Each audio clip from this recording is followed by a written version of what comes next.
धन्यवाद तुलसी। सबसे पहले मैं आप सभी को धन्यवाद देना चाहूँगी कि आप लोगों ने मुझे इस मंच पर आमंत्रित किया और मुझे एक मौका दिया कुछ बोलने का। तो पहले मैं एक अपनी शायरी से शुरुआत करती हूँ। ये आप सभी जो स्टूडेंट्स हैं उन लोगों के लिए है कि चल आज एक नई शुरुआत करते हैं, चल आज एक नई शुरुआत करते हैं, हर कदम पर जीत हमारी हो यह प्रयास करते हैं और हमेशा से जीत आप सबकी हो और आप बहुत आगे जाएं, बहुत कामयाबी हासिल करें, यही मैं दुआ करती हूँ भगवान से, ऊपर वाले से। और बात यहाँ पर जब मोहब्बत की हो रही है तो मैं भी थोड़ा सा प्रेम के ऊपर सुना देती हूँ, है कि नहीं। और वैसे मैं कभी हूँ नहीं, बस मेरे मन में जो भावनाएं उठती हैं, जो भी मेरे अनुभव हैं, उसको मैं शब्दों की माला में पिरो कर एक बढ़िया एक सुंदर सा माला बनाने की कोशिश करती हूँ जो सबको अच्छी लगे।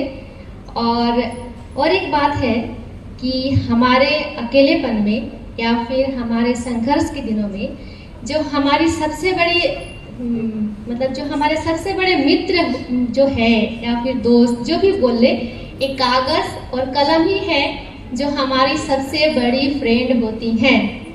जो बात हम किसी से बोल नहीं पाते इस पर तो लिख पाते हैं ना, जो बाद में जाके वही हम जब दोबारा उसको पढ़ते हैं तो लगता है कि मैंने कभी ये लिखा था, ये तो एक अच्छी शायरी भी है। तब समझ में नहीं आती है कि हमने क्या लिखा, लेकिन जब समझ में आ जाती है कि मैंने क्या लिखा तो शायद एक शायरी बन जाती है।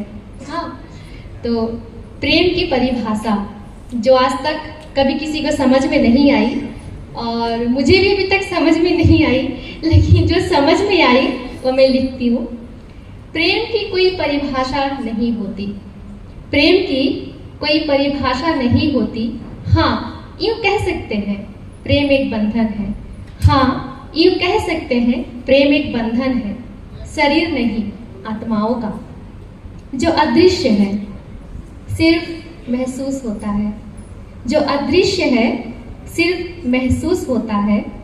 भीड़ में अकेलापन बनकर, भीड़ में अकेलापन बनकर और अकेलेपन में याद बनकर, जो कभी छलक जाती है आंसू बनकर, जो कभी छलक जाती है आंसू बनकर।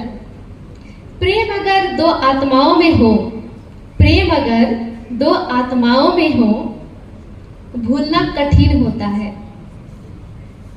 आत्माओं का प्रेम रह जाती है परमात्मा के सामने उनकी साधना बनकर।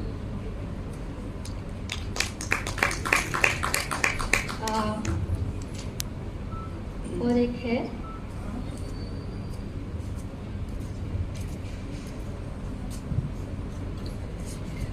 फिर जो जब दिल टूटता है, जैसा कि इन्होंने बताया, ये बहुत अच्छा बोलती हैं। मतलब इनको सुन के लगता है ना कि मतलब अच्छा लगता है कि नहीं, चलो ये बहुत अच्छा बोलती है और लिखती भी है। और जो खुद को बोलती है वो कवि नहीं है, लेकिन वो हमारी ना छोटी कवि है, कवि जूनियर कवि है मेरी। अच्छा, तो मुझे ना पहचान सकोगे तुम, जब दिल टूटता है अलग हो जाते हैं लोग, जो प्रेजेंट था वो पास्ट हो गया, उसके लिए है। मैं अतीत के पन्नों में सिमटी हुई वो हिस्सा हूँ, मैं अतीत के पन्नों में सिमटी हुई वो हिस्सा हूँ जिसे तुम ना पहचान सकोगे।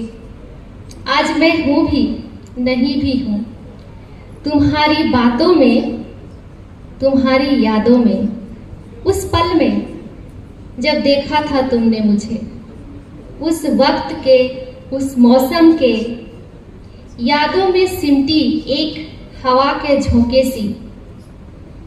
शायद आज भी हूँ तुम्हारे आसपास, तुम्हारी अजनबी आंखों में, अनजाने सपनों में, उन खोई हुई गलियों के जूही के फूलों सी।